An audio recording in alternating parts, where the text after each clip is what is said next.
In the year 2000, Blockbuster had 60,000 employees, 9,000 stores across the world, and a brand so dominant that Friday night and Blockbuster were essentially synonymous in the American cultural imagination. That same year, a small DVD by mail startup called Netflix approached Blockbuster with an offer. Netflix would handle Blockbuster's online business. Blockbuster would promote Netflix in its stores. The two companies would grow together. Blockbuster's CIO laughed them out of the room. The asking price for Netflix at that meeting was $50 million. Today, Netflix is worth over $280 billion. Blockbuster, the company that turned down the deal, filed for bankruptcy 10 years later with over $900 million in debt. But here's what makes this story more than just a cautionary tale about missing the internet. Blockbuster didn't just have one chance to win. They had at least three, and they walked away from every single one. Blockbuster was founded in 1985 by David Cook in Dallas, Texas, and it grew faster than almost any retail business in American history. The concept was simple but brilliantly executed. Video rental stores had existed for years, but they were typically small, independently owned, and poorly organized. Cook saw an opportunity to apply the logic of franchised retail, consistent branding, professional operations, wide selection, to an industry that was still essentially a collection of mom-and-pop shops. Blockbuster stores were larger, cleaner, and better stocked than anything the competition could offer. The blue and yellow branding was instantly recognizable. The in-store experience was designed to feel like an event. Browsing the new releases wall on a Friday evening became a weekly ritual for millions of American families. By the mid-1990s, Blockbuster was opening a new store every 17 hours. The business model was extraordinarily profitable, and it was built on a detail most customers never thought about: the late fee. When a customer kept a tape past its return date, Blockbuster charged a daily fee that quickly exceeded the original rental cost. These fees generated hundreds of millions of dollars in annual revenue, estimated at over $800 million at peak, and represented a significant portion of the company's total profit. Customers hated late fees. Universally, passionately, consistently. That hatred would later become the opening that Netflix walked through. Netflix was founded in 1997 by Reed Hastings and Marc Randolph, and the origin story, appropriately enough, involves a Blockbuster late fee. Hastings has said he was inspired to start Netflix after being charged $40 for returning Apollo 13 late to a Blockbuster store. Whether that story is entirely accurate or partly mythologized, it perfectly captured the frustration that millions of Blockbuster customers shared. Netflix's initial model was simple: rent DVDs by mail. No late fees, flat monthly subscription. Customers chose movies online, received them within a day or two, and returned them whenever they felt like it. Chance number one came in 2000, when Netflix, still a small, loss-making startup, approached Blockbuster about a partnership. The $50 million asking price was dismissed. In the context of Blockbuster's revenue at the time, $50 million was almost trivially small.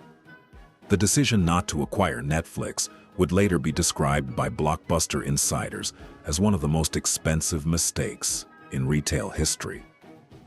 Chance number two came between 2004 and 2007, when Blockbuster's new CEO, John Antioco, launched an aggressive counteroffensive that, for a brief period, actually worked.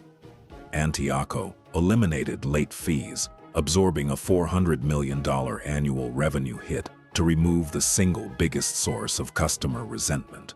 He launched Blockbuster Total Access, a hybrid service that allowed customers to rent DVDs online and return them in stores, getting a free in-store rental in exchange. Total Access was, by almost every measure, a better product than Netflix. It combined the convenience of online rental with the instant gratification of in-store exchange. Netflix's own internal analysis reportedly concluded that Blockbuster Total Access posed an existential threat. Then, Blockbuster's board intervened, unhappy with the cost of eliminating late fees and funding the total access expansion. The board forced Antioco out and replaced him with Jim Keyes, a former convenience store executive who famously said in a 2008 interview that he saw no threat from Netflix or Redbox. Total access was scaled back.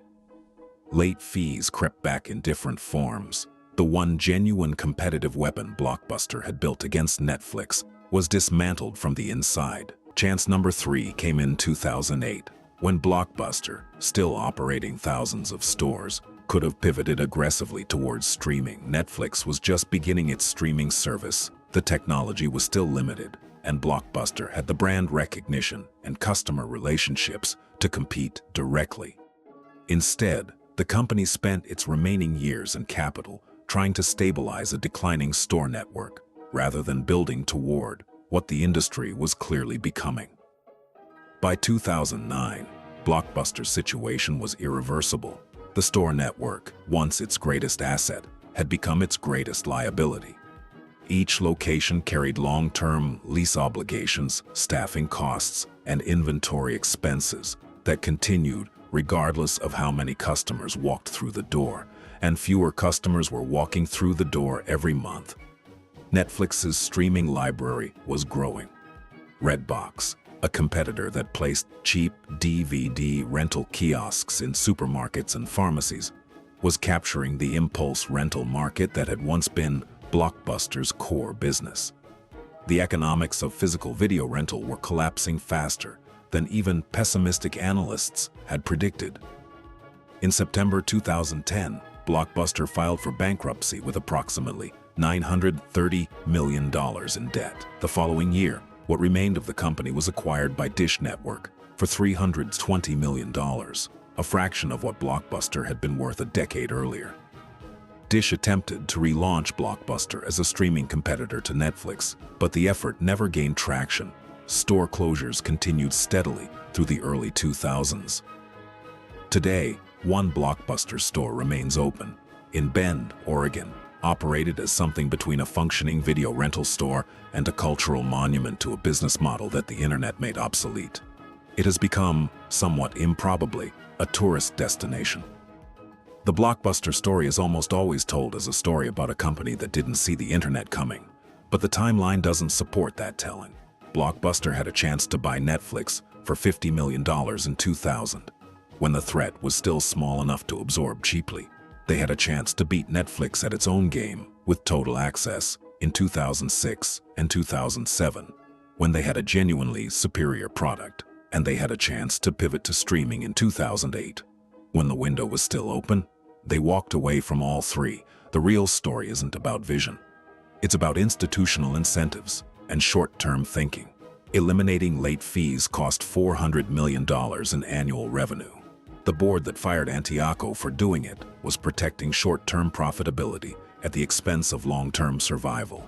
A trade that made sense on a quarterly earnings report and made no sense at all over a 5-year horizon.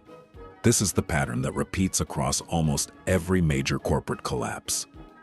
The decisions that feel most rational in the short term, protect the existing revenue, manage costs, satisfy current shareholders, are often the decisions that make long-term survival impossible. Netflix, by contrast, made decisions that looked irrational in the short term almost continuously. They mailed DVDs at a loss for years. They cannibalized their own DVD business by building streaming. They spent billions on original content before anyone was certain people would pay for it. Every one of those decisions looked reckless at the time. In hindsight, each one was essential. The last Blockbuster in Bend, Oregon, still rents DVDs and VHS tapes.